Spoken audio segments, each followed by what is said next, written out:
Income management lesson பார்த்துட்டு இருந்தோம் இல்லையா? எப்படி வந்து இன்கம்னா என்ன, அண்ட் அதோட சோர்சஸ் எப்படி எல்லாம் இருக்கும், அதை நம்ம எப்படி கால்குலேட் பண்ணணும், அதோட ஸ்பெண்டிங் எக்ஸ்பெண்டிச்சர் எப்படி கால்குலேட் பண்ணணும், அதை எப்படி மேனேஜ் பண்ணணும், அண்ட் ரெக்கார்ட்ஸ் எப்படி மெயின்டைன் பண்ணி ஒரு ஒரு மாசத்துக்கான கம்பேரிசன் இல்லை ஒரு ஒரு வாரத்துக்கான கம்பேரிசன் எப்படி பண்ணி இன்கம் வந்து நமக்கு வரக்கூடிய இன்கம் மேனேஜ் பண்ண முடியும் அப்படின்றது எல்லாமே நம்ம ஏர்லியரா அந்த லெசன்ல டிஸ்கஸ் பண்ணியிருந்தோம் இல்லையா?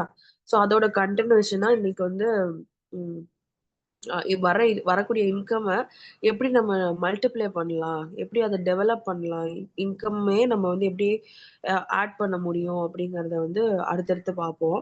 அண்ட் இதுல பாத்தீங்கன்னா இதுக்கப்புறம் வந்து நமக்கு இன்கம் எப்படி எக்ஸ்ட்ரா வந்து ஏர்ன் பண்ண முடியும், அண்ட் எக்ஸ்ட்ரா நம்ம ஏர்ன் பண்றோம் இல்ல சேவ் பண்றீங்கன்னா சேவ் பண்ற அமௌண்ட் எப்படி வந்து மந்த்லி இன்ட்ரெஸ்டோட வந்து சேவ் பண்ண முடியும், அதை எப்படி டபுள் ஆக்க முடியும், இல்ல வந்து அட்லீஸ்ட் அதை கொஞ்சம் மல்டிப்ளை பண்றதுக்கான சோர்சஸ் என்ன அப்படின்றது எல்லாமே செகண்ட் பார்ட் ஆஃப் இந்த சாப்டர்ல வந்து இருக்கும்.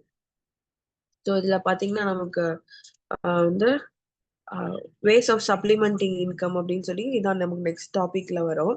அண்ட் இதுக்கு முன்னாடி ரெக்கார்ட்ஸ் மெயின்டைன் பண்றது எல்லாமே பார்த்துருந்தோம் இல்லையா? மந்த்லி வந்து எப்படி ட்ராக் பண்ணணும், நமக்கு இப்போ மந்த்லி ஒரு 10,000 இன்கம் வருது அப்படின்னா அதை ஃபேமிலிக்குன்னு எவ்வளோ ஸ்பெண்ட் பண்றோம், மளிகை ஜாமான் எவ்வளோ வாங்குறோம், அண்ட் எலக்ட்ரானிக் எக்யூப்மெண்ட்ஸ்லயோ இல்லை வேற ஏதாவது ஒரு டியூ கட்டுறோம், இன்ட்ரெஸ்ட் கட்டுறோம், அது வந்து நகையில இன்வெஸ்ட் பண்றோம், இந்த மாதிரி நமக்கு வரக்கூடிய மந்த்லி இதை வந்து எக்ஸ்பென்சஸை வந்து நோட் பண்ணி வச்சுக்கிட்டே வரணும். ஸோ தட் எதுல எக்ஸ்ட்ரா போகுது, எதுல வந்து அளவா பண்றோன்றத கண்ட்ரோல் பண்றதுக்காக ரெக்கார்ட் மெயின்டைன் பண்ணணும், ரெக்கார்டை ட்ராக் பண்றது ரொம்ப முக்கியம் அப்படின்னு சொல்லி பார்த்திருந்தோம். ஸோ அதோட கண்டினியூஷனா சப்ளிமெண்டிங் இன்கம் வந்து நம்ம எப்படி கொண்டு வரலாம் அப்படிங்கிறது தான் இதுல இருக்கும். ஸோ சப்ளிமெண்ட் அப்படின்னாலே இட்ஸ் அன் அடிஷ்னல் சோர்ஸ், அதை தான் வந்து சப்ளிமெண்ட் அப்படின்னு வந்து சொல்லுவோம். பேசிக்கலி சப்ளிமெண்டோட அர்த்தமே அதுதான், அடிஷ்னலா ஒரு விஷயம், அதுதான் சப்ளிமெண்ட் அப்படின்னு சொல்லுவோம். Adding to the income means supplementing family income. So ஒரு இன்கம்க்கு நம்ம வந்து ஒரு இன்கம் ஆட் பண்றோம் அப்படிங்கிறது தான் சப்ளிமெண்டிங் இன்கம் அப்படின்னு வந்து சொல்லுவோம். அதை வந்து எப்படி பண்ணலாம், எப்படி வந்து நார்மலா நம்மளோட இன்கம்க்கு வந்து ஒரு அடிஷ்னல் சப்ளிமெண்ட் வந்து கொடுக்க முடியும் அப்படின்னா நமக்கு அதுக்கு சில வந்து ஒரு 4 to 5 டைப் ஆஃப் இன்வெஸ்ட்மெண்ட்ஸ் மூலமா நம்ம அதை வந்து பண்ண முடியும். ஸோ அதுல பாத்தீங்கன்னா ஃபர்ஸ்ட் வந்து கிளாஸ் மியூட் பண்ணிக்கோங்க.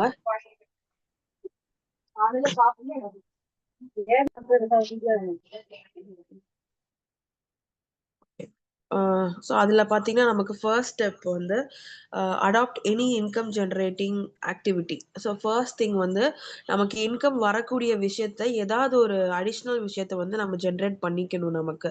அதான் adopt any income generating activity. So இந்த மாதிரி சம் ஆஃப் த வேஸ் இல்லை வந்து சப்ளிமெண்டிங் இன்கம் வந்து எப்படி ஃபாலோ பண்ணலாம் அப்படின்ற மாதிரி இருக்குன்னா, நீங்கள் வந்து இந்த ஃபர்ஸ்ட் லைன் இருக்கு இல்லையா, இதுதான் வந்து அந்த பாயிண்டே இதுதான், இந்த பாயிண்ட் டிஸ்கிரைப் பண்றது தான் இந்த டெஃபினிஷனே. ஸோ இந்த பாயிண்ட்ஸ் நல்லா பார்த்து வச்சுக்கோங்க. இன்கேஸ் எக்ஸாம்ல வந்துட்டு எப்படி வந்து சப்ளிமெண்டிங் இன்கம் இல்ல வாட் இஸ் சப்ளிமெண்டிங் இன்கம் அந்த மாதிரி கேட்கறாங்கன்னா you have to write this points at least. So அந்த 4 பாயிண்ட்டை கொடுத்துடுறீங்க. அதோட கண்டினியூஷனா அதுக்கான டிஸ்கிரிப்ஷன் என்ன, அது என்ன சொல்ல வருதுன்னு ஒரு சின்ன இன்ட்ரடக்ஷன் மாதிரி, இவ்வளவு பெருசா தேவையில்ல, பட் சின்னதா ஒரு 2 to 3 லைன்ஸ் இருக்க மாதிரி நீங்க அதை எக்ஸ்பிளைன் பண்றதுக்கு மாதிரி பாத்துக்கோங்க. ஃபர்ஸ்ட் பாயிண்ட் பாருங்க, adopt any income generating activity. ஏதாவது ஒரு இன்கம் சைடு இன்கம் வந்து வர்றது மாதிரியான சோர்ஸ் வந்து நம்ம அடாப்ட் பண்ணிக்கணும். Women sometimes make pickles and jams at home and then sell this. So என்ன பண்ணுவோம், வீட்லயே வந்து சில பேருக்கு வந்து ஊறுகாய் நல்லா போடுவாங்க, கிச்சன்ல பண்ணக்கூடிய வேலையெல்லாம் நல்லா பண்றாங்க விமன் அப்படின்னா அவங்க வந்து அதுல கொஞ்சம் சேர்த்து அதை போட்டு கொஞ்சம் பக்கத்து வீட்டுல தெரிஞ்சவங்க அந்த மாதிரி இவங்களுக்கெல்லாம் கொடுத்து கொஞ்சம் வந்து இன்கம் பார்ப்பாங்க இல்லையா? ஸோ அந்த மாதிரி வீட்லயே நீங்க வந்து பண்ணக்கூடிய பிக்கிள்ஸோ இல்ல ஜாம்ஸ் ஏதாவது ப்ரிப்பேர் பண்ணலாம். இல்லை இப்போல்லாம் நான் பாத்தீங்கன்னா நிறைய வந்து மசாலா ஐட்டம் அந்த பொடி ஐட்டம்லாம் ப்ரிப்பேர் பண்றாங்க இல்லையா? அந்த மாதிரி ஏதோ ஒரு ஆக்டிவிட்டி நம்ம வீட்லயே பண்ணி நீங்க பக்கத்துலயே சேல்ஸ் கொஞ்சம் பாக்குறது மாதிரியான விஷயத்த நம்ம அடாப்ட் பண்ணிக்கலாம். அண்ட் இந்த மாதிரி இது நீங்க பண்றப்போ உங்களுக்கு வந்து டைம் வந்து ரொம்ப மிச்சமாகும். ஏன்னா நீங்க வீட்ல டெய்லி பண்ணக்கூடிய ஆக்டிவிட்டி தான் அது. நீங்க கிச்சன்ல தான் டைம் ஸ்பெண்ட் பண்ண போறீங்க ஒரு நாளைக்கு அப்படின்னா அந்த நீங்க நார்மலா பண்ணக்கூடிய அந்த ரொட்டீன்லயே நீங்க வந்து ஏர்ன் பண்ண முடியும். கொஞ்சம் எக்ஸ்ட்ரா டைம் போடுவீங்க, அதுலயே நீங்க வந்து கொஞ்சம் எக்ஸ்ட்ரா ஏர்ன் பண்றது முடியும் நமக்கு. ஆனா அது இல்லாம நம்ம வீட்லயே வேற என்ன ஆக்டிவிட்டி பண்ணலாம்? நீங்களே சொல்லுங்க பாப்போம். கிச்சன்ல தாண்டி வீட்ல வேற என்னென்ன ஆக்டிவிட்டி பண்ணி நம்ம சம்பாதிக்கலாம் சைட்ல? மேம் ட்ரெஸ் எல்லாம் சேல்ஸ் பண்றாங்கல்ல மேம், அது homemade product, handmade product. Very good. இப்போ ட்ரெஸ் எல்லாம் தப்போம் இல்லையா, வீட்லயே நம்ம ஸ்டிச் பண்றோம். சும்மா சின்ன சின்னதா ஏதோ கிழிஞ்சது போனது அந்த மாதிரி எல்லாம் தப்பாங்க ஃபர்ஸ்ட். அதுக்கப்புறமா வந்து பிளவுஸோ டாப்ஸோ இந்த மாதிரி பக்கத்துல இருந்து வாங்கி தைக்கிறாங்க இல்லையா, அந்த மாதிரி சின்ன சின்ன ஸ்டிச்சிங் ஆக்டிவிட்டிஸ் பண்ணலாம். அண்ட் சில இந்த கைவினை பொருட்கள் மாதிரி எல்லாம் பண்ணுவாங்கல்ல, சிலருக்கு பொம்மை செய்யறதுல வந்து ஆர்வமா இருக்கும், டாய்ஸ் எல்லாம் மேக் பண்ணுவாங்க. அண்ட் சில பேர் இந்த நீடில் ஒர்க் எம்ப்ராய்டரி மாதிரி பண்ணுவாங்க இல்லையா, அந்த மாதிரி இதெல்லாம் பண்ணலாம். ஸோ சம் நிட் அப்படின்னா அந்த ஊசி மேம் நூல் சில வச்சு. பேர் வீட்ல இருந்தே பேக்கிங் ஐட்டம் செஞ்சு கொடுப்பாங்க. Very good. அதுவும் பண்ணலாம். நீங்க பேக்கிங்ல இன்ட்ரெஸ்ட் இருக்கு அப்படின்னா சின்னதா ஓடிஜி வாங்கினா போதும். நம்ம அதுலயே பேக்கிங் கேக்கோ ஏதோ ஒண்ணு நீங்க ப்ரௌனியோ ஏதோ ஒண்ணு பண்ணி பக்கத்திலேயே சேல்ஸ் பண்ணலாம். ஸோ அந்த மாதிரி சின்ன சின்ன ஆக்டிவிட்டி சைட்ல அடாப்ட் பண்ணிக்கக்கூடிய விஷயம். டியூஷன் எடுக்கலாம். நீங்க படிச்சிருக்கீங்க இல்ல உங்களுக்கு முடியுது அப்படின்னா சின்ன சின்ன பசங்களை ஒரு ஃபர்ஸ்ட் ஸ்டாண்டர்ட் செகண்ட் ஸ்டாண்டர்ட் அந்த மாதிரி பசங்களை எல்லாம் கூட நம்ம வச்சு டியூஷன் எடுக்கலாம். அண்ட் வந்து வேற any activity which helps in bringing some extra money. So ஒரு extra source of money income நமக்கு வர்றது தான் வந்து இன்கம் ஜென்ரேட்டிங் ஆக்டிவிட்டி அப்படின்னு வந்து சொல்லுவோம். ஸோ இதுதான் adopt any income generating activity. இதுல ஏதோ ஒரு விஷயத்த நம்ம நம்மளோட ரொட்டீன்ல அடாப்ட் பண்ணிக்கிட்டோம்னா அதுல இருந்து நம்மளால ஏர்ன் பண்ண முடியும். அண்ட் செகண்ட் பாருங்க, take up a part time job. So part time job நமக்கு நிறைய தெரியும் இல்லையா. ஏதாவது ஒரு வேலையில இருப்போம், இல்லை நிறைய இப்போ காலேஜ் ஸ்டூடெண்ட்ஸ் எல்லாம் பார்த்தீங்கன்னா பார்ட் டைம் ஜாப் போவாங்க. அண்ட் காலையில வந்து காலேஜுக்கோ ஸ்கூலுக்கோ போவாங்க, ஈவினிங் டைம்ல வந்து வேலைக்கு போவாங்க. அந்த மாதிரி வந்து ஏதாவது ஒரு பார்ட் டைம் ஜாப் வந்து எடுக்கலாம். நமக்கு வீட்டுக்கு பக்கத்துலயே இல்லை சுத்தி அந்த மாதிரி ஏதாவது ஒரு தெரிஞ்ச இடத்துல ஒரு 2 மணி நேரம் 3 மணி நேரம் இல்ல ஒரு ஆஃப்டர்நூன் டைமுக்கு மேல ஈவினிங் வரைக்கும் அந்த மாதிரி ஏதாவது ஒரு வேலையை வந்து பண்ணலாம். ஹோட்டலுக்கோ இல்ல வந்து ஏதோ ஒரு பேக்கரிக்கோ சர்வீஸ் பண்றது மாதிரி, இல்ல வந்து அக்கௌண்டிங் டைப்பிஸ்ட் இந்த மாதிரி சின்ன சின்னதா, அப்புறம் ஜெராக்ஸ் கடையில இந்த மாதிரி இதுக்கெல்லாம் வந்து வேலைக்கு போகலாம். அண்ட் சில இதெல்லாம் பாத்தீங்கன்னா பேபி சிட் பண்ணுவாங்க, குழந்தைங்களை எல்லாம் பாத்துக்குவாங்க இல்லையா, டே கேர் மாதிரி. ஸோ அந்த மாதிரி ஆஃப்டர்நூன் டைமுக்கு மேல வந்து பேபியை பாத்துக்கிறது மாதிரி அந்த பேரண்ட்ஸ் 2 பேருமே வந்து ஒர்க்கிங் பீப்புளா இருக்காங்கன்னா அவங்க வெளியில ஒர்க்குக்கு போறாங்கன்னா குழந்தைங்கள பாத்துக்கணும். ஸோ ஈவினிங் டைம்ல அவங்களுக்கு போய் அவங்கள டேக் கேர் பண்ணிக்கிறது. ஆனா அந்த மாதிரியான விஷயம் வந்து நமக்கு இன்னொரு அடிஷ்னல் பேமெண்ட், அடிஷ்னல் இன்கம் வந்து நமக்கு கொடுக்கும். அண்ட் அந்த மாதிரி பண்றதுலயும் வந்து நமக்கு ஒரு ம். நமக்கு டைம் சேவிங்கும் அதுல வந்து இருக்கும். ஏன்னா நீங்க டைம் வேஸ்ட் பண்ணாம, நான் சும்மா இருக்கிற நேரத்துல தான் அத பண்றேன் அப்படின்னு சொல்லி நம்ம அந்த எக்ஸ்ட்ரா இருக்கக்கூடிய டைம்ல நம்ம அப்படியும் ஸ்பெண்ட் பண்ணலாம். அதான் take up a part time job. And third பாத்தீங்கன்னா invest savings to earn interest. So நீங்க சேவ் பண்றீங்க இல்லையா, நம்ம எல்லாருக்கும் இப்ப மந்த்லி வந்து வீட்ல வந்து காசு வருது, ஃபேமிலி பாக்குறீங்க, வீட்ல நீங்க தான் வந்து செலவெல்லாம் ஹேண்டில் பண்றீங்க அப்படின்னா கண்டிப்பா அதுல நம்ம ஏதோ ஒரு மிச்சம் பண்ணுவோம். ஒரு 500 ரூபாயாவது இல்ல ஒரு 1000 ருபீஸாவது கண்டிப்பா அந்த மந்த்லி பட்ஜெட்ல இருந்து மிச்சம் பண்ணுவோம். ஸோ அந்த மிச்சம் பண்ற அமௌண்ட்டை சும்மா வீட்ல வச்சிருக்காம அதை நீங்க வந்து வேற ஏதாவது ஒரு இன்ட்ரெஸ்ட் வர்றது மாதிரியான அமௌண்ட்டுக்கு சேர்த்து வச்சு சும்மா அந்த பக்கத்துல வட்டிக்கு கொடுக்கறதோ, இல்ல வந்து நீங்க ஜென்ரலா டெபாசிட் பண்றதோ, போஸ்ட் ஆஃபீஸ்ல பேங்க்ல இந்த மாதிரி எங்கேயா டெபாசிட் பண்ணனா கூட அதுல வந்து நமக்கு ஒரு இன்ட்ரெஸ்ட் கிடைக்கும். மினிமமா ஒரு 2%, 1% இல்ல 3% வரைக்குமே வந்து இன்ட்ரெஸ்ட் கிடைக்கும் அதுக்கு நமக்கு. ஸோ அந்த மாதிரியான சேவிங்ஸை வந்து நம்ம இன்ட்ரெஸ்ட் வர்றது மாதிரி, அத வட்டி வரும் இல்லையா, அந்த மாதிரி வர்றது மாதிரி நம்ம போட்டு சேவும் பண்ணிக்கலாம். And make wise use of available resources. So உங்களுக்கு வீட்டுக்குள்ளேயே இருந்து அதுல இருந்து நீங்க நீங்க யூஸ் பண்ணக்கூடிய விஷயத்துல இருந்து ஏதாவது சைட்ல ஏர்ன் பண்ண முடியுமா அப்படின்னு வந்து பார்க்கலாம். இப்போ நம்ம வீடு எல்லாம் பாத்தீங்கன்னா, வீடு இடம் பெருசா இருக்கு அப்படின்னா கீழே ஒரு வீடு மேல ஒரு வீடு அந்த மாதிரி கட்டுறப்பவே நம்ம கடன் வாங்கி தான் கூட கட்டியிருப்போம். ஆனா வந்து கீழே மேலன்னு கொஞ்சம் எக்ஸ்டெண்ட் பண்ணி கட்டிட்டு ஒரு இடத்துல நம்ம இருந்துக்கிட்டு இன்னொரு இடத்துல வாடகைக்கு விடுவோம். ஸோ அந்த மாதிரியான விஷயத்தையும் நம்ம பண்ணலாம். அண்ட் இப்போ பெரிய பெரிய இப்போ நிறைய இடத்துல பாத்தீங்கன்னா கார்ஸ் வச்சிருக்காங்க. கார் வச்சிருக்காங்க அப்படின்னாலே நமக்கு யூஸ் பண்றப்போ யூஸ் பண்ணோம், இல்ல மத்தபடி வந்து கார் ரெண்டல் சர்வீசஸ் மாதிரி அவங்களே எடுத்துட்டு நமக்கு பழகுனவங்களுக்கு தெரிஞ்சவங்களுக்கு அந்த மாதிரி வந்து காரை வந்து கொடுக்கலாம். இது டிராக்டர்ஸ் எல்லாம் வச்சிருக்கோம், இல்ல பெரிய பெரிய எக்யூப்மெண்ட்ஸ் எல்லாம் யூஸ் பண்றோம் அப்படிங்கிறப்ப அதை நம்ம மட்டும் யூஸ் பண்ணாம கொஞ்சம் வாடகைக்கு விடுற மாதிரி, கொஞ்சம் வெளியில நமக்கு பழகுனவங்களுக்கு அந்த சர்க்கிள்குள்ளதான் கொடுப்போம். சோ அந்த மாதிரி இதுலயும் வந்து நீங்க கொடுத்து அதுக்கு வந்து சைட்ல நீங்க கொஞ்சம் ஒரு பேமெண்ட் சின்ன சின்ன பேமெண்டா இருக்கும். ஸோ அதையும் வந்து நீங்க யூஸ் பண்ணலாம். ஸோ இந்த மாதிரி நம்ம கிட்ட இருக்கிற ஏற்கனவே இருக்கக்கூடிய ரிசோர்சஸை வச்சு எப்படி வந்து சைட்ல கொடுத்து அதை வாங்கி ஒரு சர்க்குலேஷனுக்கு விட முடியும் அப்படின்றதையும் பார்க்கலாம். ஸோ இது எல்லாமே சப்ளிமெண்டிங் இன்கம் அப்படின்னு வந்து சொல்லுவோம். அடிஷ்னலா நீங்க ரொட்டீனா ஒரு வேலை பாக்குறீங்க, ஆஃபீஸ் டைம்ல இருக்கீங்க, இல்ல ஸ்கூலுக்கு வேலைக்கு போறீங்க, இல்ல நான் வேலைக்கு போல வீட்ல தான் இருக்கேன் அப்படின்னா, வீட்ல இருக்கீங்க அப்படின்னாலுமே எப்படி நீங்க இருக்கக்கூடிய டைம்ல நீங்க ஆல்ரெடி பண்ணிட்டு இருக்கக்கூடிய ஆக்டிவிட்டிக்குள்ள இருந்து எப்படி ஏர்ன் பண்ணலான்றதுதான் இந்த ரிசோர்சஸ் எல்லாமே. ஸோ இது எல்லாமே சப்ளிமெண்டிங் ஆக்டிவிட்டி மூலமா நமக்கு வரக்கூடிய இன்கம்ஸ். அண்ட் இந்த மாதிரி இன்கம்ஸ் வருது அப்படின்னா ஆப்வியஸ்லி நம்ம வந்து எக்ஸ்பெண்டிச்சர்ஸ் வந்து கண்டிப்பா கட் பண்ணி ஆகணும் இல்லையா? நம்ம வந்து ஃபேமிலியில இன்கம் பாக்குறோம் அப்படின்னாலே நம்ம முக்கியமா பண்ணக்கூடிய விஷயம் என்னது? எக்ஸ்பெண்டிச்சர்ஸ் வந்து செலவினங்கள்னு சொல்லுவோம் இல்லையா? அதான் எக்ஸ்பெண்டிச்சர்ஸ். ஸோ எக்ஸ்பெண்டிச்சர்ஸ் வந்து நம்ம வந்து கம்மி பண்ணி ஆகணும். அதுல பேலன்ஸ் பண்ணாதான் நம்ம சேவிங்ஸே வந்து இன்க்ரீஸ் பண்ண முடியும் இல்லையா? ஸோ எக்ஸ்பெண்டிச்சர்ஸ் அப்படின்னா நம்ம என்டர்டைன்மெண்ட்டுக்கு நம்ம என்னெல்லாம் யூஸ் பண்றோமோ, சும்மா வந்து சும்மா சும்மா படத்துக்கு போறதோ, இல்ல ஃபேமிலிய கூட்டிட்டு எங்கேயாவது சும்மா வெளியில சாப்பிட போறதோ, அடிக்கடி போறது, அண்ட் எங்கேயாவது ஹாலிடேஸ் வந்திருக்கு, நான் ஊருக்கு போறேன், அங்க போறேன், இங்க போறேன்னு பிளான் பண்றது. அண்ட் வந்து இந்த மாதிரியான விஷயத்தெல்லாம் வந்து அடிக்கடி பண்ணாம நமக்கு இருக்கக்கூடிய பட்ஜெட் என்னவோ அதுல ஃபிட் இன் பண்ணி பிளான் பண்ணணும். எல்லாரும் போறாங்க நானும் போறேன் அப்படின்னு பிளான் பண்ணாம நமக்கு பட்ஜெட்டுக்குள்ள அது வருமா வராதான்றத பொறுத்து பிளான் பண்ணணும். இந்த மாதிரி எக்ஸ்பெண்டிச்சர்ஸை வந்து கட் பண்ணணும். நம்ம வாஷ் பண்றது, கிளீன் பண்றது, அந்த அயர்ன் பண்றது இதுக்கெல்லாம் வந்து தனியா வேற ஒரு ஆளையோ இல்ல வந்து வேற வெளியில கொடுத்து வாங்குறதோ அந்த மாதிரி இல்லாம நம்ம வீட்லயே அதை வந்து பண்ணிக்கிட்டோம். ஒரு எக்ஸ்ட்ரா ஒரு 1 hour டைம் எடுத்து அந்த வேலையை நம்மளே பார்த்துக்கிட்டோம் அப்படின்னாலும் அதுலயும் நம்ம வந்து அமௌண்ட்டை மிச்சம் பண்ண முடியும். ஏன்னா டெய்லி அதுக்கு ஒரு ₹50 அந்த மாதிரி ஸ்பெண்ட் பண்றீங்க அப்படின்னா ஓவர் த மந்த் அதுல இருந்தே நமக்கு வந்து ஒரு அமௌண்ட் சேவ் ஆகும். ஸோ இந்த மாதிரியான விஷயத்திலயும் நம்ம வந்து எக்ஸ்பெண்டிச்சர்ஸை வந்து கட் பண்ண முடியும். செலவினங்களை குறைக்க முடியும். அண்ட் இப்ப பாத்தீங்கன்னா what are savings and investment. So இப்போ வந்து இன்வெஸ்ட்மெண்ட் சம்பாதிக்கிறதுக்கான சோர்சஸ் எல்லாம் நம்ம பார்த்திருக்கோம். ஆபீஸ்ல போய் ஒர்க் பண்றோம், இல்ல ஏதோ ஒரு பிசினஸ் பண்றோம், இல்ல வீட்லயே இருந்து நீங்க சைட்ல ஏர்ன் பண்றீங்க. ஸோ ஏர்ன் பண்றதெல்லாம் பண்றோம். அதை வந்து எப்படி சேவ் பண்ணணும் அண்ட் அதை வந்து எப்படி நீங்க இன்வெஸ்ட்மெண்ட்டா முதலீடா மாத்த முடியும் அப்படின்னா, நீங்க வந்து ஒரு சேவிங்ஸ் அப்படிங்கறதே பாத்தீங்கன்னா நமக்கு மணி from the present income that is put aside for emergency or future use is known as savings அப்படின்னு சொல்லுவோம். ஸோ சேவிங்ஸ் அப்படின்னால என்னது? நம்ம வந்து ஒரு பர்டிகுலர் அமௌண்ட்டை வந்து சேவ் பண்ணி வைக்கிறோம். ஆனா அந்த அமௌண்ட்டை நம்ம வந்து ஏதோ ஒரு எமர்ஜென்சிக்கு யூஸ் பண்ணுவோம். இல்ல வந்து நமக்கு ஃபியூச்சருக்கு ஏதோ ஒரு இன்வெஸ்ட்மெண்ட்டுக்கு நீங்க அதுக்காக நீங்க சேவ் பண்ணி வைப்பீங்க இல்லையா? அப்ப வீடு வாங்கணும், கார் வாங்கணும், இடம் வாங்கணும். இந்த மாதிரி ஏதோ ஒரு விஷயம் இருக்கும். ஃபியூச்சர் பிளான் நமக்கு இருக்கும். அதுக்காக நான் வந்து அமௌண்ட் சேர்த்து வைக்கிறேன் அப்படின்னு சொல்லி சேர்த்து வைப்போம். அண்ட் இல்ல ஏதோ ஒரு எமர்ஜென்சி ஆகுது. வீட்ல இருக்கவங்களுக்கு யாருக்காவது முடியாம போகுது. இல்ல வந்து ரிலேட்டிவ்ஸ் யாராவது ஒருத்தருக்கு திடீர்னு வந்து ஒருக்கே அந்த மாதிரி நடக்கும்.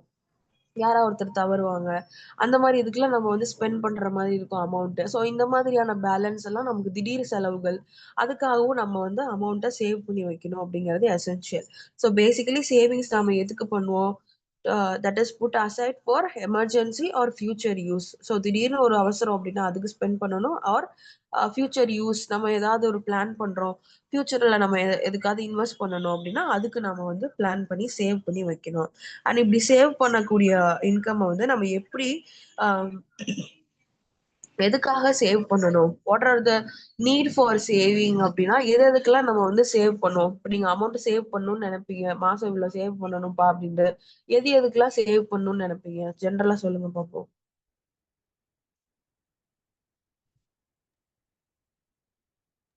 மேம் கோல்டு வாங்குறதுக்கு. Very good. கோல்டு வாங்குவோம். வேற?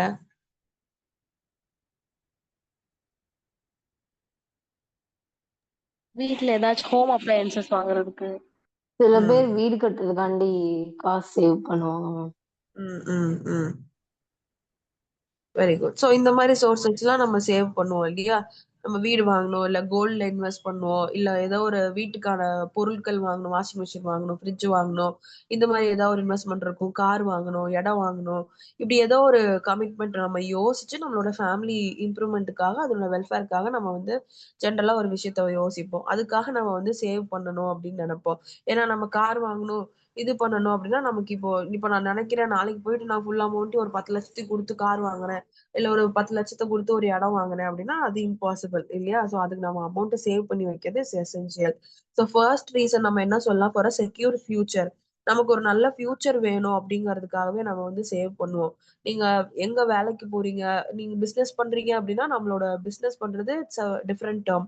அது நம்மளே இன்வெஸ்ட்மெண்ட் போட்டு நம்ம வேலை பார்த்து எடுக்கிறது. நீங்க வேலைக்கு போறீங்க அப்படின்னா பிரைவேட்லயோ கவர்மெண்ட்லயோ எதுல வேலைக்கு போனாலும் பிஎஃப்னு ஒண்ணு வச்சிருப்பாங்க இல்லையா? ப்ராவிடென்ட் ஃபண்ட் அப்படின்னு சொல்லிட்டு ஒண்ணு வச்சிருப்பாங்க. அதுல பாத்தீங்கன்னா நமக்கு மந்த்லி இன்கம்ல இருந்து ஒரு அமௌண்ட் வந்து அதுல டெபாசிட் ஆகிக்கிட்டே இருக்கும். பிஎஃப் அக்கவுண்ட்ல இருந்துகிட்டே இருக்கும். நீங்க ஒரு வேளை வேலையெல்லாம் முடிக்கிறீங்க, ஒரு கம்ப்ளீட் ஒரு 60 இயர்ஸ் 50 இயர்ஸ்க்கு அப்புறம் வயசானதுக்கு அப்புறமா நீங்க வந்து வேலையெல்லாம் முடிச்சுட்டு ரிட்டையர் ஆகுறீங்க. அந்த டைம்ல உங்களுக்கு வயசாகுது, வேலைக்கு போக முடியலன்ற டைம்ல அந்த பிஎஃப்ல இருக்கிற அமௌண்ட்ட வந்து எடுத்து யூஸ் பண்ணிக்கலாம். இது வந்து கவர்மெண்ட்ல இருந்து வந்திருக்கக்கூடிய ரூல்ஸ். அது எல்லா இடத்துலயும் இருக்கிறது. சோ இந்த மாதிரி நம்மளோட ஃபியூச்சர் யூஸ்க்கு யோசிச்சு ஏன்னா அப்ப நமக்கு வயசாகி இருக்கும். கொஞ்சம் வேலை இப்ப பாக்குறது மாரி வேலை அப்ப ஓடி ஆடி பார்க்க முடியாது. அப்போ நமக்கு இதே மாரி எக்ஸ்பென்சஸ் இருந்துகிட்டு தான் இருக்கும். அப்ப ஃபேமிலி இன்னும் பெருசாயிருக்கும். அப்ப எக்ஸ்பென்சஸ் இன்னமுமே பெருசாயிருக்கும். சோ அப்போ நமக்கு எக்ஸ்பென்சஸ் எல்லாம் பேலன்ஸ் பண்ணணும் அப்படின்னா, இப்பயே நம்ம வந்து உழைக்கிறப்பயே கொஞ்சம் ஃபியூச்சர் யூஸுக்கு அப்படின்னு சொல்லி சேவ் பண்ணி வைக்கிறது ரொம்ப பெட்டரா இருக்கும். சோ நீங்க வயசாகுறீங்க, உங்களுக்கு உடம்பு கோஆப்பரேட் பண்ணல அப்படின்னாலும், அதுலேருந்து வரக்கூடிய அமௌண்ட்ட வந்து நீங்க யூஸ் பண்ணிக்கலாம். அண்ட் இந்த மாரி ஃபியூச்சர் யூஸுக்குன்னு யோசிச்சு நம்ம வந்து அமௌண்ட்ட இன்வெஸ்ட் பண்ணி பண்றோம் அப்படிங்கிறது ரொம்ப முக்கியம். இதுக்கு தான் வந்து பென்ஷன்ஸ் எல்லாம் குடுப்பாங்க இல்லையா? அ இப்ப கவர்மெண்ட்லலாம் பார்த்தீங்கன்னா, பென்ஷன் ஸ்கீம் இருந்துச்சு. இப்போ இல்ல. முன்னாடி இருந்துச்சு.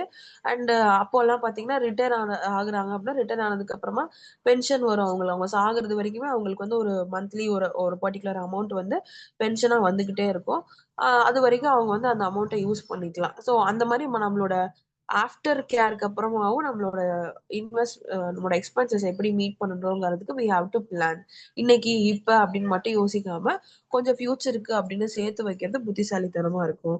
அண்ட் செகண்ட் பார்த்தீங்கன்னா, ஃபார் மீட்டிங் எமர்ஜென்சிஸ். ஏதாவது ஒரு எமர்ஜென்சி வருது. அதாவது ஃபேமிலில ஏதோ யாருக்காவது ஆக்சிடென்ட் ஆகுது, இல்ல உடம்பு சரியில்லாம போகுது, இல்ல யாரோ ஒருத்தர் தவறிடுறாங்க. அவங்களுக்கெல்லாம் நம்ம வந்து திடீர்னு ஸ்பெண்ட் பண்றது மாரி இருக்கும். ஸோ அந்த மாரியான சிச்சுவேஷன்ஸ்க்கு நம்ம ஒரு அமௌண்ட் வந்து கண்டிப்பா சேவிங் இருந்தா தான் அத வந்து பண்ண முடியும். Fulfilment of family goals. So நமக்கு ஃபேமிலிக்குன்னு மொத்தமா 4 பேர் சேர்ந்து இருக்கோம், 5 பேர் இருக்கோம், 6 பேர் இருக்கோம் வீட்ல அப்டின்னா, நம்ம எல்லாத்துக்கும் சேர்ந்து ஒரு விஷயம் வந்து யோசிச்சிருப்போம். நம்ம வந்து ஒரு வீடு வாங்கணும்ப்பா, நம்ம ஒரு கார் வாங்கணும்ப்பா, நம்ம இல்ல ஒரு இடம் வாங்கணும். அந்த மாரி நம்ம ஃபேமிலிக்குன்னு சேர்த்து வந்து ஒரு ஒரு முன்னேற்றத்துக்கான ஒரு விஷயம் வந்து இருக்கும். ஸோ அந்த மாரி ஏதோ ஒரு விஷயத்துக்கு நம்ம இன்வெஸ்ட் பண்றதுக்கு சேவ் பண்ணி வைக்கணும். அதுக்கு இந்த சீட்டு போடுறது, இந்த மாரி எல்லாம் பண்ணுவாங்க இல்லையா? ஸோ அந்த மாரி நம்ம ஏதோ ஒரு அமௌண்ட்ட வந்து சேவ் பண்ணி வச்சு யூஸ் பண்ணலாம். To raise the family standard of living. So of course நம்ம வந்து இப்போதைக்கு ஒரு ஸ்டாண்டர்ட்ல இருக்கு. எனக்கு ஒரு வீடு இருக்கு, கார் இருக்கு. இந்த மாரியான ஒரு பேசிக் நீட்ஸ் எல்லாம் இருக்கு. பேசிக்கா இருக்கக்கூடிய லக்ஸரீஸ் என்கிட்ட இருக்கு. அது எல்லாமே இருக்கு அப்படிங்கிறப்போ, அது நம்ம அதனுடைய அடுத்த ஸ்டாண்டர்டு க்கு நம்மளோட ஃபேமிலியோட அடுத்த ஸ்டாண்டர்டுக்கு இம்ப்ரூவ்மென்ட்க்கு நம்ம ஸ்பெண்ட் பண்றதுக்கு சேவ் பண்ணலாம். இன்கேஸ் நமக்கு வந்து ஒரு வீடு இருக்கு. அ இந்த வீட்லயே நாங்க வந்து எங்க அப்பா காலத்துல இருந்து இந்த வீட்லயே இருக்கோம். அந்த வீடு சின்னதா இருக்கு. எனக்கு இத விட கொஞ்சம் பெரிய வீடு வாங்கணும்னு ஆசை. இல்ல அந்த மாரி ஓவர் தி இயர்ஸ் நாங்க ரொம்ப வருஷம் இந்த இடத்துல இருக்கோம் அப்டின்னா, அது ஒரு ஒரு ஸ்டாண்டர்ட் ஆஃப் லிவிங்ல இருக்கும். ஸோ அத அப்கிரேட் பண்றது மாரி அடுத்த ஸ்டாண்டர்டுக்கு நான் இன்னும் கொஞ்சம் பெட்டரான இடத்துல ஒரு வீடு கட்டுறேன். ஒரு வீடு வாங்குறேன். அந்த மாரியான ஒரு அடுத்த ஸ்டேஜ் ஆஃப் இம்ப்ரூவ்மென்ட்க்கு நம்ம ஃபேமிலிய வந்து புஷ் பண்ணணும். ஸோ அதுக்கு நமக்கு சேவிங்ஸ் வேணும். அண்ட் லாஸ்ட் பார்த்தீங்கன்னா, for starting a small business or full self employment. So நம்ம ஒரு பிசினஸ் ஸ்டார்ட் பண்ணணும்னு நினைக்கிறீங்க. இல்ல நீங்க வந்து வீட்ல ஒரு 5 பேர் இருக்கிற இடத்துல 2 பேர் ஏர்ன் பண்றீங்க.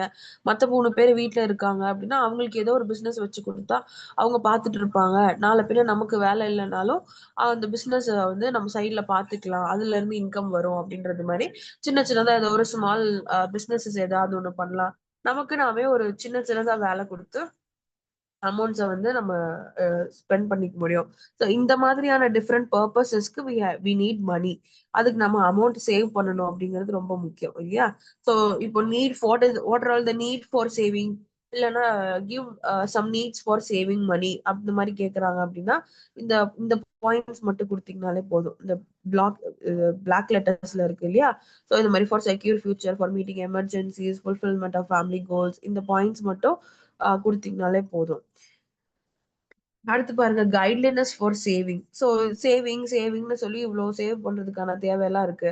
அத எப்படியெல்லாம் சேவ் பண்ணலாம் அப்படின்னா, எப்படிலாம் சேவ் பண்ணலாம் சொல்லுங்க பாப்போம். ஒரு ஃபேமிலில மந்த்லி எக்ஸ்பென்சஸ் இவ்ளோ இருக்கு. அத நம்ம என்ன மாதிரி எல்லாம் போட்டு சேவ் பண்ணுவோம்? என்ன மாரி வகையில சேவ் பண்ணுவோம்?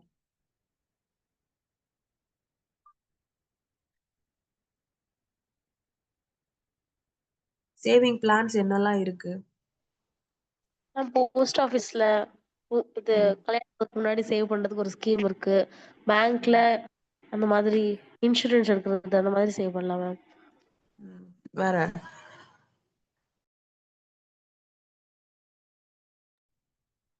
வேற என்ன மாரி சேவ் பண்ணலாம்? வீட்லயே வந்து சீட் எல்லாம் போடுவாங்க. மந்த்லி வந்து ஒரு பர்ட்டிகுலர் அமௌண்ட் கட்டிக்கிட்டே வருவாங்க. அது மொத்தமா சேர்ந்ததுக்கு அப்புறமா எடுத்து ஏதாவது ஒரு நகையில போடுவோம், இல்ல இடத்துல போடுவோம்.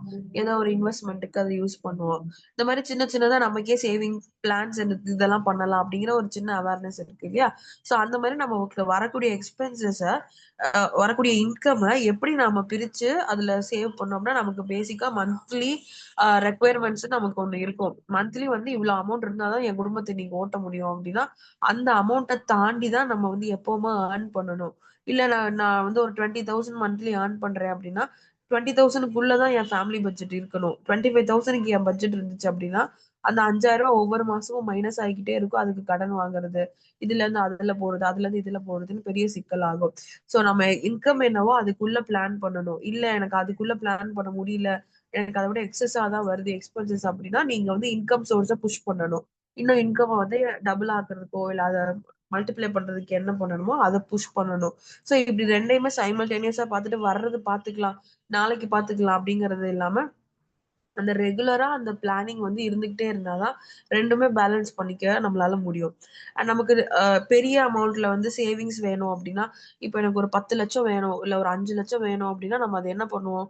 நார்மலா இப்ப மிடில் கிளாஸ்ல இருக்கோம், இல்ல லோயர் மிடில் கிளாஸ்ல இருக்கோம் அப்டின்னா, நம்ம மந்த்லி வந்து இவ்ளோ அமௌண்ட் கட்டி கட்டி தான் ஒரு ஓவர் அ பீரியட் நம்ம அந்த அமௌண்ட்ட அச்சீவ் பண்ண முடியும். திடீர்னு இன்னைக்கு நெனச்சதும் 5,00,000 நமக்கு வந்துராது. ஸோ ஒரு ஒ ஒ it takes over a month or years to save large amount of money இல்லையா? ஸோ அந்த மாரியான ரெகுலர் பிளான்ஸுக்கு வந்து நம்ம கன்சிஸ்டன்ட்டா இன்வெஸ்ட்மென்ட் இருந்துகிட்டே இருக்கணும். கன்சிஸ்டன்ட்டா நம்ம அந்த பிளான மெயின்டெயின் பண்ணணும். என்னப்பா இத்தன வருஷமா கட்டுறேன், இவ்வளோதான் வந்திருக்கு அப்படின்னு கிவ் அப் பண்ணாம, அந்த ஓவர் த டைம் வந்து பெரிய டைம்ல நம்ம இன்வெஸ்ட் பண்றோம் அப்படிங்கிறப்போ, நமக்கு அதுக்கான ஈல்டும் பெரிய அமௌண்ட்டா நம்ம கையில கிடைக்கும்.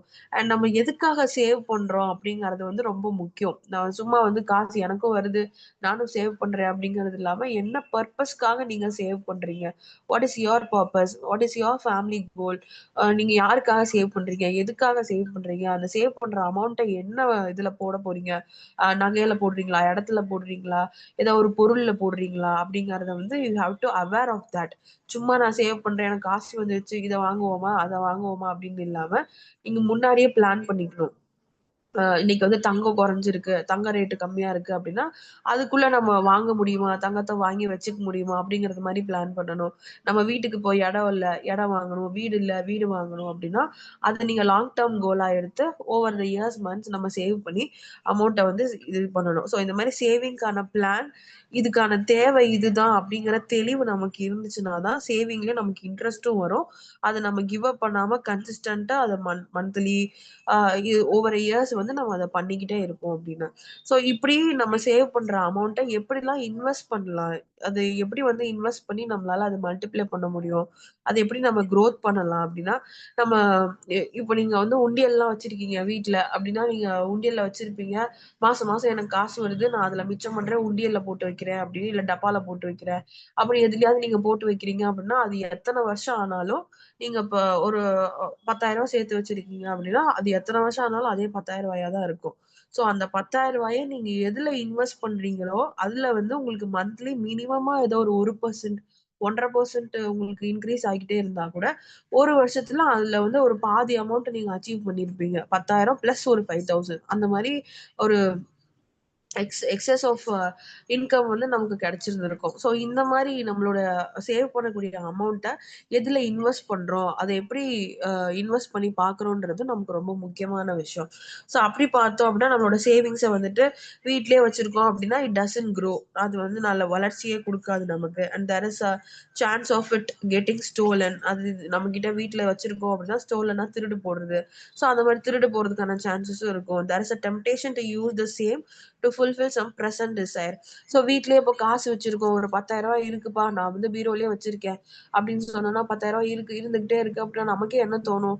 ஆமா இருந்துகிட்டே இருக்கு, இன்னைக்கு என்ன இது ஒரு நாள் தானே, இந்த செலவுக்கு எடுத்துக்குவோம், இங்க இங்க வெளியே போறோம்ல, இன்னைக்கு ஒரு நாள் தானே எடுத்துப்போம் அப்படின்னு சொல்லிட்டு நம்மளே என்ன பண்ணுவோம், அதை கொஞ்சம் கொஞ்சமா எடுத்து செலவு பண்ண ஆரம்பிச்சிருவோம் சின்ன சின்ன விஷயத்துக்கும். ஸோ அதுதான் ப்ரெசன்ட் டிசைர்ஸ் ஃபுல்ஃபில் பண்றதுக்கு இருக்கக்கூடிய அமௌண்ட் எடுத்து எடுத்து சேவ் பண்ணிடுவோம். ஸோ இப்படி நம்ம வீட்ல மட்டுமே சும்மா உண்டியல்ல டப்பாலன்னு போட்டு சேவ் பண்ணாம, அத வந்து ஒரு இன்வெஸ்ட்மென்ட்டா போடுறோங்கிறப்போ, அது நமக்கு மல்டிப்ளை ஆகும். வேணுங்கிறப்போ நம்ம அத எடுத்து யூஸ் பண்ணிக்கலாம். அப்போ வந்து நம்ம தேவையில்லாத செலவும் பண்ண மாட்டோம். கண்ட்ரோல்டா இருப்போம். When savings R made to grow, it is called investment. So நீங்க பண்ணக்கூடிய சேவிங்ஸ் வந்து வளருது அப்படிங்கிறது தான் நம்மளோட இன்வெஸ்ட்மென்ட் அப்படின்னு வந்து நம்ம சொல்லலாம். ஸோ வாட் இஸ் இன்வெஸ்ட்மென்ட் அப்படின்னு கேட்கறாங்க அப்படின்னா, இந்த பாக்ஸ்ல இருக்க டெஃபினிஷன் குடுங்க. When savings R made to grow, it is called investment. And இதுக்கு எக்ஸாம்பிளோட குடுத்துருப்பாங்க பாருங்க. ஒரு 10,000 மணி நம்ம ஸ்பெண்ட் பண்றோம். நீங்க வ சேவ் பண்ணியிருக்கீங்க அப்படின்னா, அது ஏதாவது ஒரு விஷயத்துல நீங்க இன்வெஸ்ட் பண்ணாதான் அது உங்களுக்கு மல்டிப்ளே ஆகும். சும்மா வீட்ல வச்சிருக்கிறதுனால அந்த ரூ. 10,000 10 வருஷம் ஆனாலும் ரூ. 10,000 தான் இருக்கும். வேற ஏதாவது ஒரு இன்ஸ்டிடியூஷன்ஸ்ல இல்ல வட்டிக்கு விடுறீங்க, இல்ல வந்து ஒரு ரொட்டேஷன்ல போடுறீங்க, இல்ல நகையா வாங்கி வைக்கிறீங்க, இப்போ சில்வர் வாங்கி வைக்கிறீங்க அப்படின்னா கூட நமக்கு அதுல இருந்து வந்து ஒரு அமௌண்ட் வந்து மல்டிப்ளை ஆகுறதுக்கான சான்சஸ் இருக்கும்.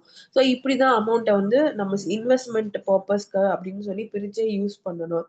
அண்ட் இத வந்து எப்படியெல்லாம் இன்வெஸ்ட் பண்ணலாம் அப்படின்னா, நம்ம வந்து ஃபினான்ஷியல் இன்ஸ்டிடியூஷன்ஸ் வந்து ஃபினான்ஷியல் இன்ஸ்டிடியூஷன்ஸ் சப்போர்ட்டுக்கு வந்து நம்ம போலாம். பேங்க்குக்கோ, போஸ்ட் ஆஃபீஸ்க்கோ, இல்ல நெறைய பிரைவேட் ஏஜென்சிஸ் இருக்கு, ப்ராவிடென்ட் ஃபண்ட்ஸ் கம்பெனி இருக்கு, லைஃப் இன்சூரன்ஸ் கம்பெனி இருக்கு. இந்த மாரி ஜெனரலா இருக்கக்கூடிய ஃபினான்ஷியல் இன்ஸ்டிடியூஷன்ஸ் இருக்கும் இல்லையா? எக்கனாமிக்கலா குரோத் இருக்கும். அவங்க கிட்டலாம் நம்ம காசு நம்ம சேவ் பண்ணியிருக்க அமௌண்ட்ட போட்டோம்னா, ஸோ அவங்கலாம் என்ன பண்ணுவாங்க basically they keep your money safe. நம்ம மனி சேஃபா வச்சுப்பாங்க. அண்ட் வந்து நம்மளோட மனிக்கு வந்து இன்ட்ரெஸ்ட் வந்து நமக்கு கிடைச்சுக்கிட்டே இருக்கும்.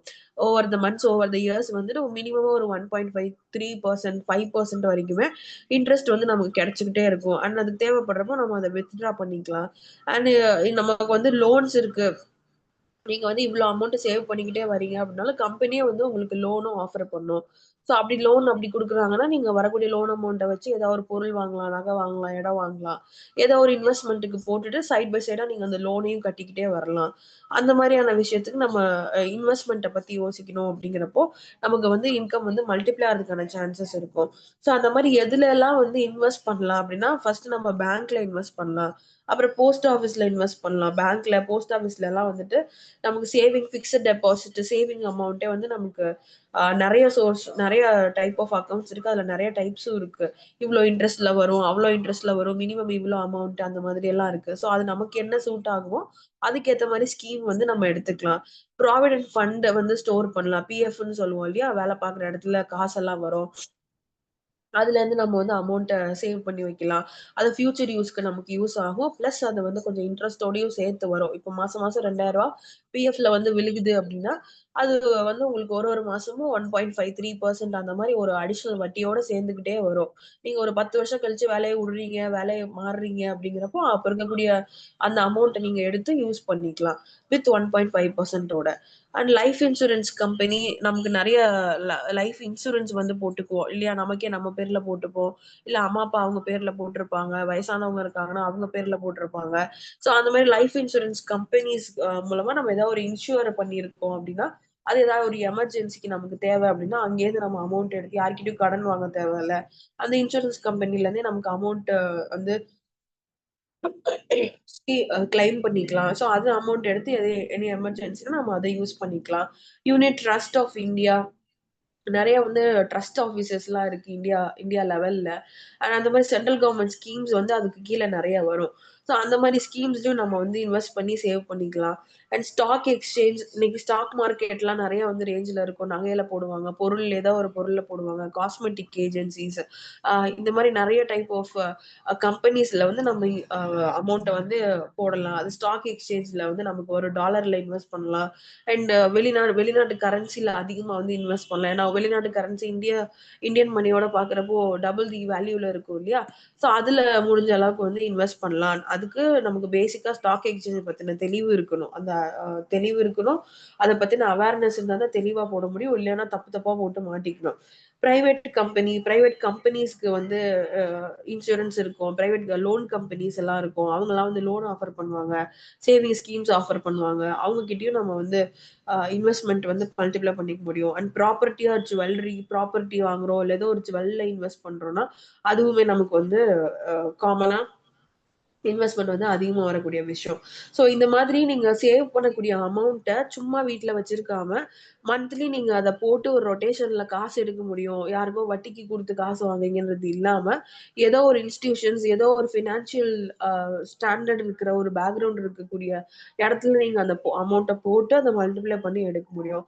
இதுதான் வந்து ஒன்னொன்னா உங்களுக்கு டிஃபைன் பண்ணி கீழே இருக்கும், டிஸ்கிரிப்டிவா கொடுத்துருப்பாங்க. இப்போ பேங்க்ல அப்படின்னு பாத்தீங்கன்னா நமக்கு வந்து உங்களோட மணியை வந்து சேஃபா வச்சுப்பாங்க. ஃபர்ஸ்ட் ஒன், நீங்க போடக்கூடிய டெபாசிட் பண்ணக்கூடிய மணி பாத்தீங்கன்னா உங்களுக்கு இன்ட்ரெஸ்டோட திரும்பி கிடைக்கும். இப்போ நீங்க பிக்ஸட் டெபாசிட்ல காசு போடுறீங்க, மாசம் மாசம் வந்து காசு போட்டு வைக்கிறீங்க, ஒரு ஒரு அமௌண்ட் வருது, அதை வந்து எஃப்டில போட்டுட்டே வரீங்க, ஒரு 2000 மாசம் மாசம் ஒரு 2000 அதுல போட்டுக்கிட்டே வரீங்க அப்படின்னா அதுல ஒரு 1.5% வட்டி வரும். 2000 இருந்து 1.5% எவ்வளவோ அந்த அமௌண்ட் வந்து உங்களுக்கு மாசம் மாசம் கூட வந்துகிட்டே இருக்கும், சேர்த்து சேர்த்து அடைக்கிட்டே வரும்.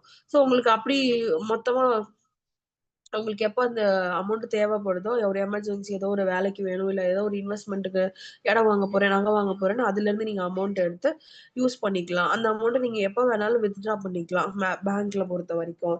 ஸோ அந்த மாதிரி விஷயத்த இது பண்ணலாம். அண்ட் அப்படி நீங்க பிக்ஸட் டெபாசிட்ல ரெகுலரா மெயின்டைன் பண்றீங்க அப்படின்னா பேங்கே வந்து உங்களுக்கு லோன் ஆஃபர் பண்ணும், லோன் கொடுப்பாங்க. அதுல இருந்து நீங்க லோன் எடுத்து அக்கௌண்ட்ஸ்ல வந்து இன்வெஸ்ட்மெண்ட்டுக்கு நீங்க வந்து யூஸ் பண்ணிக்கலாம். அண்ட் பேங்க் அக்கவுண்ட் வந்து எப்படி, சேவிங்ஸ் அக்கவுண்ட் எப்படி பேங்க்ல ஓபன் பண்ணணும் அப்படின்னா நமக்கு அதுக்கு ரிலவெண்டா பர்டிகுலர்ஸ் வந்து கொடுக்குறோம். பேங்க் அக்கவுண்ட் எப்படி ஓபன் பண்ணலாம் சொல்லுங்க பாப்போம் தெரிஞ்சா. பேங்க்ல போயிட்டு எப்படி பேங்க் அக்கவுண்ட் ஓபன் பண்ணுவோம்? என்னென்னலாம் வேணும் பேங்க் அக்கவுண்ட் ஓபன் பண்றதுக்கு?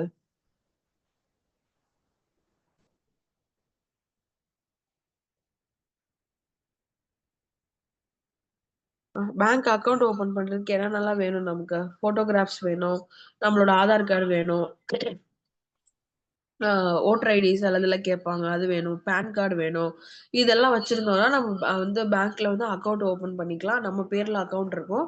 அது பாஸ்புக் கொடுப்பாங்க நமக்கு, கூடயே வந்து செக் புக்கும் வரும். நம்ம டிரான்சாக்ஷன்ஸ் நீங்க கொஞ்சம் அதிகமா பண்றீங்க அப்படின்னா செக் புக்ல நீங்க வந்து டிரான்சாக்ஷன்ஸ் பண்ணிக்கலாம். அந்த மாதிரியான ஆஃபர்ஸ் வந்து பேங்க் அக்கௌண்ட்ல இருந்து நமக்கு கிடைக்கும்.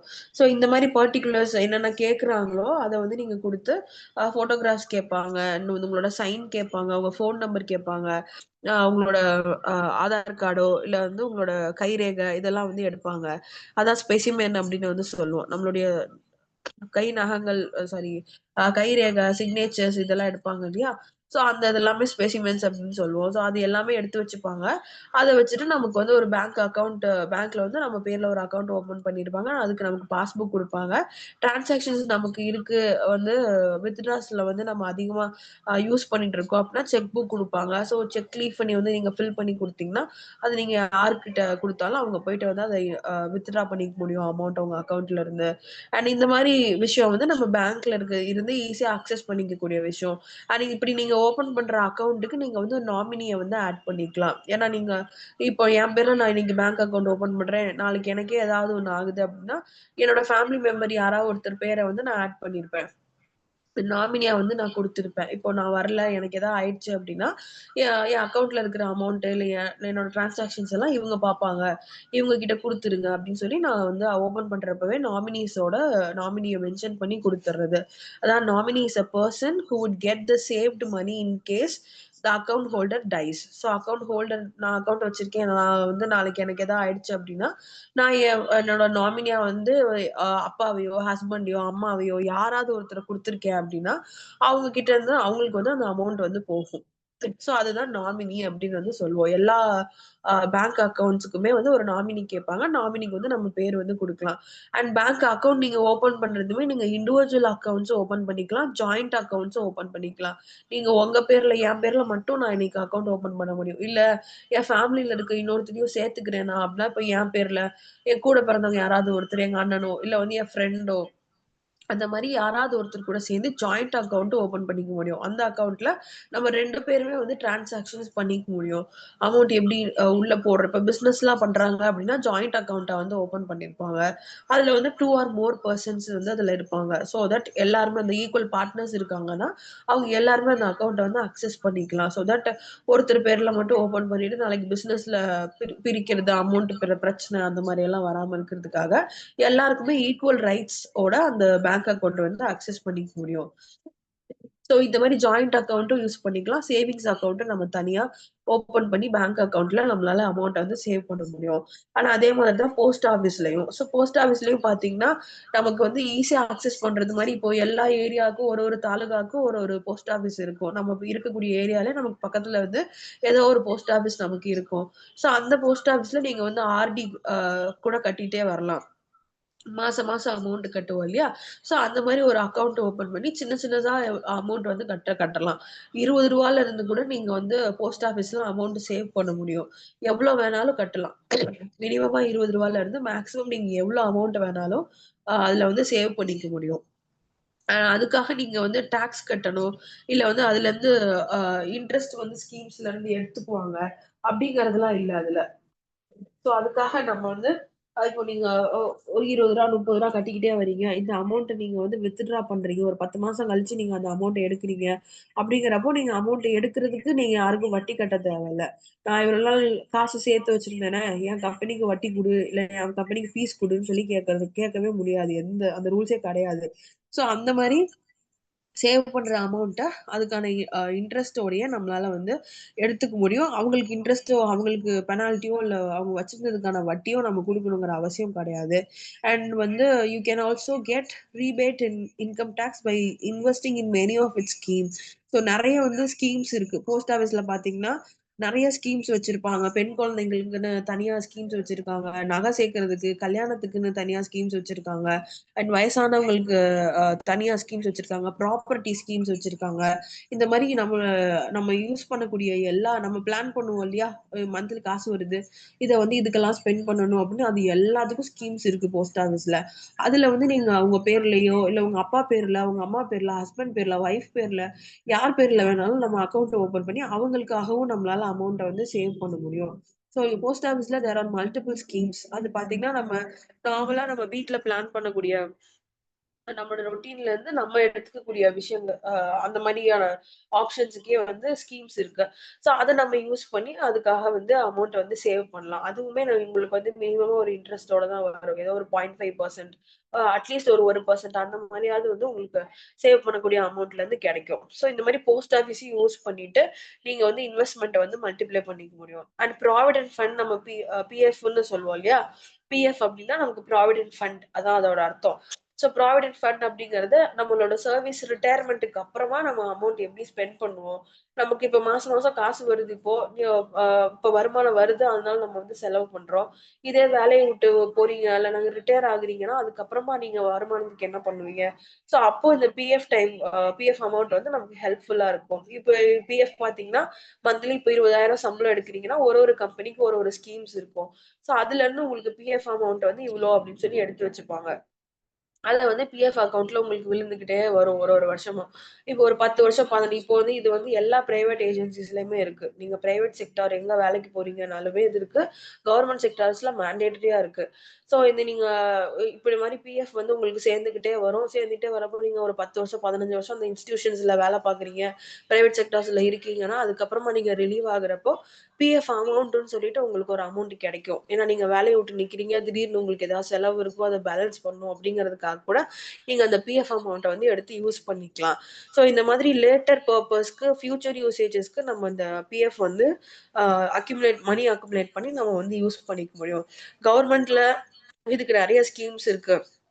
பிஎஃப்ல வந்து நீங்க அமௌண்ட் வந்து சேவ் பண்ணிக்கிட்டே வரீங்க அப்படின்னா, உங்களுக்கு நீங்க அதுலருந்து லோன் கூட எடுக்க முடியும். ஏன்னா நீங்க ப்ராப்பரா ஒரு விஷயத்த அமௌண்ட் கட்டிக்கிட்டே வரீங்க அப்படிங்கிறதுனால, அந்த ஸ்கீம்ல இருந்து அந்த கவர்மெண்ட் சைட்ல இருந்து, இல்ல அந்த பேங்க் சைட்ல இருந்து ஒரு நம்பிக்கை கிடைக்கும். சோ தட் நீங்க வந்து இந்த லோன் எடுத்துக்கோங்க. லோன் எடுத்துட்டு எனக்கு வந்து மாசம் மாசம் வட்டி குடுங்க அப்படின்னு சொல்லி லோனே கூட ஆஃபர் பண்ணுவாங்க. சோ இந்த மாரி ஓவர் த இயர்ஸ் நம்ம கட்டிக்கிட்டே வரோம் அப்படிங்கிறப்போ, உங்களுக்கு ஃபியூச்சர் யூசேஜஸ்க்கு வயசான காலத்துல நம்ம அத எடுத்து வந்து யூஸ் பண்ணிக்கலாம். இல்ல ஏதாவது ஒரு டெவலப்மெண்ட் ப்ராஜெக்ட்ஸுக்கு உங்களுக்கு வேணும் அப்படிங்கிறப்போ நீங்க அதை எடுத்து யூஸ் பண்ணிக்கலாம். Main features of provident funds, முக்கியமான விஷயம் இந்த ப்ராவிடென்ட் ஃபண்ட்ஸ்ல என்னென்னலாம் சொல்லலாம் அப்படின்னா, எல்லா மந்த்ஸுமே ஒரு பெர்சன்டேஜ் ஆஃப் அமௌண்ட் வந்து நம்ம சேலரில இருந்து எடுத்துக்கிட்டே இருப்பாங்க. நீங்க பிரைவேட் செக்டார்ல, கவர்மெண்ட் செக்டார்ல எல்லாத்துக்கும் கவர்மெண்ட் செக்டார்ல மேண்டேட்டரியா சின்ன லெவல் ஆஃப் ஒர்க்கர்ஸ்ல இருந்து ஐஏஎஸ், ஐபிஎஸ், சிஎஃப் வரைக்கும், எம்எல்ஏஎஸ் வரைக்கும் எல்லாருக்கும் வரக்கூடிய வருமானத்துல இருந்து ஒரு பர்டிகுலர் அமௌண்ட், பிஎஃப் அமௌண்ட் வந்து விழுந்துகிட்டே இருக்கும். ஸோ அதுல இருந்து நமக்கு ஒரு வரக்கூடிய சேலரில இருந்து ஒரு அமௌண்ட் விழுந்துகிட்டே இருக்கும். ஆனா அதுல இருந்து ஒரு இன்ட்ரெஸ்ட் வந்து கிரியேட் ஆகிக்கிட்டே இருக்கும். வட்டின்னு சொல்லுவோம் இல்லையா, அந்த மாதிரி. 20,000 இருந்து இப்போ ஒரு மாசத்துக்கு 2,000 உங்க பிஎஃப் அக்கௌண்ட்ல எடுத்துக்கிட்டே இருக்காங்க சேலரில இருந்து அப்படின்னா, அந்த 2,000 இந்த 2,000 வந்து 1% இல்லைன்னா ஒரு 2% இல்ல 3% அந்த மாதிரி வந்து பெர்சன்டேஜ் கணக்குல மாசம் மாசம் அந்த அமௌண்ட் உங்களுக்கு சேர்த்து சேர்த்து விழுந்துகிட்டே இருக்கும். 2,000 பிளஸ் 2% ஆஃப் 2,000 அது வந்து உங்களுக்கு விழுந்துகிட்டே இருக்கும். ஸோ சேர்த்துக்கிட்டே வருதுன்றப்போ உங்களுக்கு எப்போ அமௌண்ட் வேணுமோ அப்போ வந்து நீங்க அதை வித்ட்ரா பண்ணி உங்களால யூஸ் பண்ணிக்க முடியும். ஆனா அதே அமௌண்ட்ல இருந்து நீங்க லோனும் எடுத்துக்க முடியும். நான் வந்து இப்போ பிஎஃப் க்ளோஸ் பண்ணல, எனக்கு இப்போ அதுல வந்து ஒரு லட்சம் சேர்ந்து இருக்கு, ஆனா 1,00,000 நான் எடுக்க விரும்பல, அதுல இருந்து நான் லோன் போட்டுக்கிறேன், அதன் பேர்ல நான் லோன் போட்டுக்கிறேன், அதை வந்து நான் காசு கட்டி மாசம் மாசம் காசு கட்டி நான் கிளியர் பண்ணிக்கிட்டே வரேன் அப்படின்னு சொல்லி நம்ம அதுல இருந்து லோனும் எடுத்து யூஸ் பண்ணிக்க முடியும். அண்ட் இதுல 2 டைப் ஆஃப் பிஎஃப் வந்து சொல்லலாம். ஒண்ணு பாத்தீங்கன்னா ஜிபிஎஃப், இன்னொன்னு பிபிஎஃப் அப்படின்னு வந்து சொல்லுவாங்க. ஸோ ஜிபிஎஃப் அப்படிங்கிறது ஜென்ரல் ப்ராவிடென்ட் ஃபண்ட் அப்படின்னு வந்து சொல்லுவோம். ஸோ இது பாத்தீங்கன்னா நமக்கு வருமானம் வரக்கூடிய மந்த்லி வருமானம் வரக்கூடிய எல்லா எம்ப்ளாய்க்கும் இந்த ஜிபிஎஃப் வந்து சூட் ஆகும். நீங்க கவர்மெண்ட்ல இருக்கீங்க, பிரைவேட்ல இருக்கீங்க, ஜிபிஎஃப் வந்து ஜென்ரலா சூட் ஆகும். எல்லா பிஎஃப் பர்சன்ஸுக்குமே ஜென்ரல் ப்ராவிடென்ட் ஃபண்ட் அப்படிங்கிறது இருக்கும். வருமானம் வரக்கூடிய எல்லாத்துக்குமே இந்த அமௌண்ட் வந்து இருக்கும். அண்ட் இதுக்கு பாத்தீங்கன்னா நீங்க ரிட்டையர்மெண்ட் ஆகுற டைம்ல உங்களுக்கு அமௌண்ட் வந்து இன்ட்ரெஸ்டோட நமக்கு இதுல கிடைக்கும். நீங்க பிஃபோர் நீங்க வந்து ரிட்டையர்மெண்ட் ஆகிறதுக்கு முன்னாடியே யாருக்காவது கல்யாணம் இல்ல செலவு, நான் வீடு கட்டணும், லோன் எடுக்கணும், அந்த மாதிரி இருக்கீங்க அப்படின்னாலும் ஜிபிஎஃப்ல இருந்து நீங்க வந்து லோன் போட்டுக்கலாம். நீங்க அதுல இருந்து லோன் போட்டு கொஞ்சம் கொஞ்சமா அமௌண்ட்டை எடுத்து நீங்க வந்து அமௌண்ட் எடுத்து கட்டிக்கலாம். கட்டிட்டு நீங்க திருப்பி இன்ஸ்டால்மெண்ட்ல அந்த அமௌண்ட்டை நீங்க கட்டுறீங்கன்னா அது உங்களுக்கு திருப்பி ரீபே ஆயிடும். அப்போ ரிட்டையர் ஆகுறப்போ உங்களுக்கு அதே அமௌண்ட் கையில கிடைக்கும். ஸோ அந்த மாதிரி வந்து ஜிபிஎஃப்ல நம்ம யூஸ் பண்ணிக்கலாம். பிபிஎஃப் அப்படிங்கிறது பப்ளிக் ப்ராவிடென்ட் ஃபண்ட் அப்படின்னு சொல்லுவோம். இது வந்து நம்ம செல்ஃப் எம்ப்ளாய்டு பர்சன்ஸ் சொல்லுவோம் இல்லையா, பண்ணுவாங்க இல்லையா, சோ அந்த மாதிரி சுயதொழில் பண்றவங்க எல்லாத்துக்குமே இந்த பிபிஎஃப் வந்து சூட் ஆகும். சோ இதுல பாத்தீங்கன்னா நமக்கு அமௌண்ட் வந்து மந்த்லி ஒரு அமௌண்ட் வந்து செட்டில் பண்ணிக்கிட்டே இருப்போம், அதாவது டெபாசிட் ஆகிக்கிட்டே இருக்கும். ஏன்னா நீங்க மந்த்லி உங்களுக்கு இவ்வளவு சேலரி அப்படின்னு டிஃபைன்டா சொல்ல முடியாது இல்லையா. நம்ம சுயதொழில் பண்றோம்னா ஒரு மாசமும் ஒரு மாதிரி இருக்கும். பட் என்ன பண்ணலாம்னா நமக்கு கிடைக்கக்கூடிய அமௌண்ட்ல இருந்து உங்களால எவ்வளவு கட்ட முடியுமோ அந்த அஃபோர்டபுள் அமௌண்ட்டுக்கு நீங்க ஸ்கீம்ஸை வந்து அப்ரோச் பண்ணி அதுல நீங்க அமௌண்ட்டை வந்து கட்டிக்கிட்டே வரலாம். ஆனா அதுலயும் பாத்தீங்கன்னா ஒரு ஓவர் தி இயர்ஸ்க்கு அப்புறமா நீங்க அந்த பெர்சன்டேஜ் ஆஃப் மணி வந்து உங்களுக்கு இன்ட்ரெஸ்ட் திருப்பி வந்து ஒரு பேக் இன்வெஸ்டர்ஸ் மூலமா வந்து நமக்கு அமௌண்ட் வந்து திரும்பி கிடைக்கும். ஸோ இப்போ ஒரு மாசம் ஒரு 2,000 இந்த மாசம் வந்து எனக்கு 5,000 நான் கட்டி ஆகணும் பிபிஎஃப் அமௌண்ட்ல, நான் எனக்கு இந்த மாசம் 5,000 கட்டணும் அப்படின்னா 5,000 நான் கட்டிக்கிட்டே வரேன் அப்படிங்கிறப்போ நீங்க ரெகுலரா அதை பே பண்ணிக்கிட்டே வரீங்க அப்படின்னா நீங்க இன்கம் டேக்ஸ் கட்டுற வரப்போ அதுல இருந்து உங்களுக்கு டிடக்ஷன்ஸும் கிடைக்கும். ஏன்னா நீங்க ரெகுலரா அந்த பிபிஎஃப் அமௌண்ட் கட்டிக்கிட்டே வரீங்கன்றதுனால இன்கம் டேக்ஸ்ல வர்றதுக்குமே வந்து உங்களுக்கு அமௌண்ட்டுக்குள்ள இருந்து உங்களுக்கு டிஸ்கவுண்ட்ஸ் வந்து கிடைக்கும். ஏன்னா நீங்க ரெகுலரா வட்டி கட்டுறீங்க, நியாயமா இருக்கீங்க அப்படின்னு சொல்லிட்டு இன்கம் டேக்ஸ்ல கட்டுறப்போ நீங்க கவர்மெண்ட் கட்டக்கூடிய வரி வந்து கம்மியாவே நம்மளால கட்ட முடியும். ஸோ அதையும் வந்து நம்மளால பிபிஎஃப் மூலமா அக்சஸ் பண்ணிக்க முடியும். ஸோ இது எல்லாமே நம்ம இன்வெஸ்ட்மெண்ட் சேவ் பண்ணக்கூடிய அமௌண்ட்டை எப்படியெல்லாம் இன்வெஸ்ட் பண்ணலாம் அப்படிங்கறத பத்தி பார்த்திருக்கோம். ஸோ இதே மாதிரி உங்களுக்கு இன்னொரு 5 மோர் டைப்ஸ் ஆஃப் இன்வெஸ்ட்மெண்ட்ஸ் இருக்கு. அது அண்ட் அதோட லாஸ்ட் ஃபங்க்ஷன்ஸ் எப்படி இருக்கும் அப்படிங்கறதையும் நம்ம நெக்ஸ்ட் கிளாஸ்ல டிஸ்கஸ் பண்ணுவோம். இப்ப பார்த்த வரைக்கும் எதுவும் டவுட்ஸ் இருக்கா? Is that clear? இல்ல மேம், கிளியரா இருக்கு. Okay, fine. So we'll see in the next class. Thank you.